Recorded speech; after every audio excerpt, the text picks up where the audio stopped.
La situation au Proche-Orient, on l'a vu, sert au règlement des comptes politiques et médiatiques en France et les médias dominants, plus que jamais, se sont mis au service de ce qu'on pourrait appeler la ligne dominante. BFM TV n'échappe pas à la règle, BFM de Patrick Drahi qui contrôle aussi I24, la chaîne d'infos ouvertement pro-israélienne.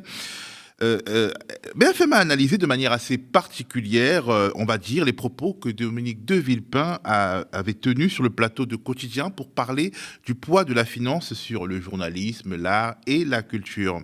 Pour analyser ce positionnement médiatique sur le conflit au Proche-Orient, poussé jusqu'à son paroxysme dans cette séquence, depuis le 7 octobre et le retour de la guerre chaude entre l'État d'Israël et les groupes armés palestiniens, la France se déchire. La NUPES, coalition de gauche qui était porteuse d'espoir, a explosé. La France insoumise et l'extrême gauche, je pense au NPA par exemple, sont désormais présentés ouvertement comme des soutiens au terrorisme.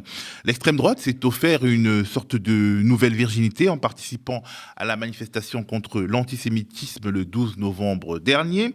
Les repères sont brouillés et les grands médias sont agités de l'intérieur par les tensions tout en étant accusés de pratiquer le deux poids, deux mesures. Dans ce contexte, toi qui es le fondateur d'Arrêt sur Image, qui anime désormais un blog sur ce site spécialisé dans la critique média, tu ne chômes pas. Tu as notamment écrit un article au titre évocateur « Tuer Villepin, mode d'emploi ». Avant d'en parler, on regarde un petit magnéto, un petit montage de nos amis du compte Twitter « Caisse de grève » qui a le mérite de poser le décor. Dominique de Villepin était chez nos confrères de Quotidien, c'est sur TMC, et voici ce qu'il déclarait. Au départ, il parle des États-Unis et il dénonce la domination de la finance juive sur les sociétés occidentales. Cette domination, dit-il, empêche les gens d'exprimer leur soutien aux Palestiniens, victimes d'un effroyable nettoyage ethnique en direct. Il commente la situation américaine selon lui, son analyse, et il dit « c'est la même chose en France ». Il dénonce la domination de la finance juive sur les sociétés occidentales. À quel point la domination financière sur les médias. Il dénonce la domination de la finance juive sur les sociétés occidentales. Il considère visiblement que les Juifs, et notamment aux États-Unis, tiendraient la finance et à travers ça contrôleraient les médias et le monde du spectacle. On voit en filigrane dans votre reportage à quel point la domination financière sur les médias et sur le monde de l'art, de la musique, pèse lourd. Parce qu'ils ne peuvent pas dire ce qu'ils pensent, tout simplement parce que les contrats s'arrêtent. Et le prix est extrêmement dur à payer pour les quelques artistes qui, eux, de bonne foi, je pense notamment à Bella Hadid, expriment un engagement qui est celui de leur vie, de leur famille, de leur histoire, et qui sont obligés de se renier en public. C'est une rhétorique antisémite classique. Est-ce que quand on parle d'un, pardon d'exprimer du raccourci, un petit arabe en banlieue, en disant qu'il a des propos antisémites, c'est facile, et là on parle d'un ancien Premier ministre de la France, et on a du mal à comprendre ce qu'il veut vraiment dire. Alors Daniel, le titre de ton article « Tuer Villepin, mode d'emploi » indique que tu contestes la légitimité des accusations d'antisémitisme qui visent l'ancien Premier ministre et ancien chef de la diplomatie française, Dominique de Villepin. Avant de parler de légitimité ou de pas de légitimité, il faut juste remarquer que ça, c'est un bidonnage grossier et un trucage grossier de la part de BFM des propos de Villepin. D'ailleurs, je ne sais pas très bien ce qu'on peut ajouter à ce montage du compte Caisse de grève. Je veux dire, un montage éloquent, tu sais, c'est toujours mieux qu'un grand discours. Donc, je ne vais pas faire un grand discours derrière. On voit que Villepin, sur le plateau de Quotidien, a parlé de la domination de la finance. Et que, alors, qu'est-ce qui se passe derrière ? Derrière, des comptes mettent en ligne un extrait très court de l'intervention de Villepin. Je crois... 25 secondes. 25 secondes. Et tout de suite, évidemment, des comptes de personnalités, différentes personnalités, plus ou moins éminentes, d'ailleurs, certaines assez éminentes, comme Jacques Attali, par exemple, disent « Oh, mon Dieu, il a dit domination de la finance, c'est de l'antisémitisme. Voilà que l'antisémitisme revient. » Là, on est encore sur les réseaux sociaux. On peut se dire, voilà, c'est pas des journalistes professionnels, ils n'ont pas regardé l'émission. OK, on leur laisse le... C'est l'emballement classique de Twitter. C'est l'emballement classique de Twitter. Mais alors là où on passe à une autre dimension, c'est avec effectivement le compte-rendu qui est fait par BFM, chaîne professionnelle, avec des journalistes professionnels. Avec plusieurs centaines de cartes de presse. Avec des cartes de presse à l'intérieur, où là on est dans un montage absolument grossier et ahurissant des propos de Villepin, puisqu'on lui fait prononcer un mot qu'il n'a pas prononcé. Il a jamais parlé de finances juives. Alors, attention, parce qu'il ne faut quand même pas être naïf. L'antisémitisme, aujourd'hui, est pénalement répréhensible. On n'a pas le droit. Par exemple, on n'a pas le droit de dire publiquement « les Juifs contrôlent les médias ». Ça, c'est une phrase antisémite. Et donc, si elle est attaquée, elle est condamnée. Et on sait que les antisémites, les vrais antisémites, ont maintenant des trucs.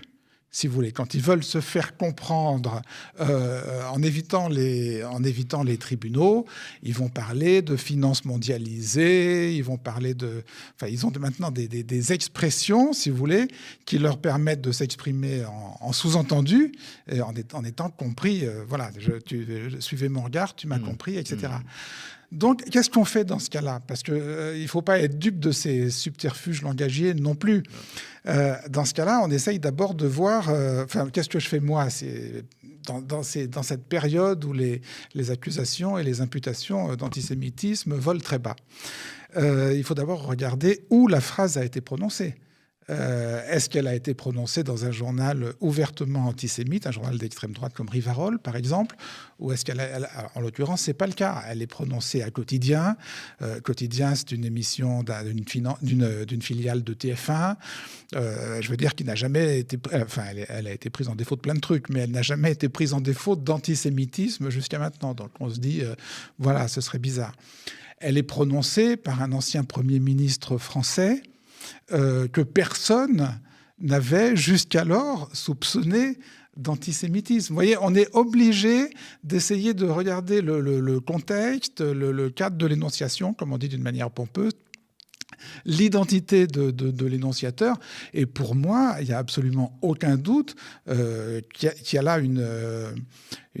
un propos de Villepin qui n'a rien d'antisémite, d'autant plus quand on regarde l'émission Quotidien dans la longueur. Oui, c'est important. Voilà, et en fait, Villepin dit ça derrière une enquête de Quotidien qui dit quoi ?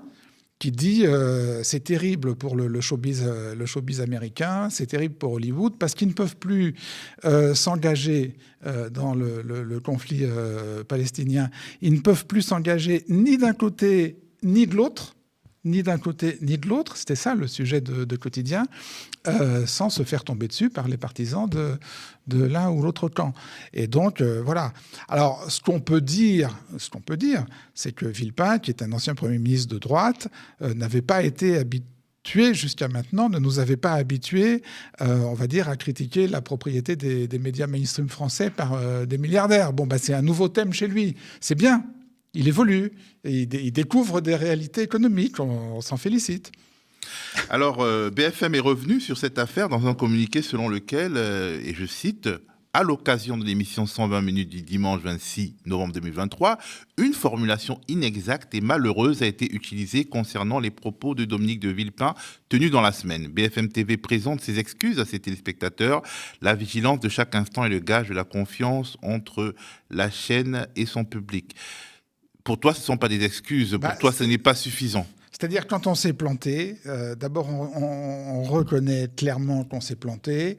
On revient en détail sur les propos contestés ou les propos inventés, ce qui est le cas pour Villepin, ce que ne fait pas ce communiqué de BFM. Et surtout, on rectifie, j'ai envie de dire, dans les mêmes conditions dans lesquelles l'erreur a été commise. C'est-à-dire, en l'occurrence, l'erreur a été commise à l'antenne. Alors, ils ont fait ce communiqué qu'ils ont publié sur leurs réseaux sociaux. Je sais pas, honnêtement, je ne sais pas s'ils l'ont lu à l'antenne. Je ne suis pas devant BFM toute la journée, mais à ma connaissance, ce communiqué n'a pas été lu à l'antenne. Voilà, sa place est d'être lu à l'antenne. Alors la question de fond est celle de l'utilisation de l'antisémitisme comme rayon paralysant, selon l'expression, d'ailleurs je ne sais pas si tu la valides, dans un contexte où effectivement il y a une augmentation des actes antisémites. Peut-on dénoncer les éventuelles instrumentalisations d'une part, sans se rendre coupable d'aveuglement d'autre part? Alors, dénoncer quelles instrumentalisations? Les instrumentalisations, soyons précis dans les questions. Les instrumentalisations comme celle de BFM, c'est-à-dire, en gros, accuse quelqu'un qui a évoqué, qui n'a pas du tout... Non, mais BFM, encore une fois, c'est plus grave. Ils ont inventé un mot. Bon, alors, là, je veux dire, c'est juste inexcusable. C'est une faute professionnelle lourde. Alors,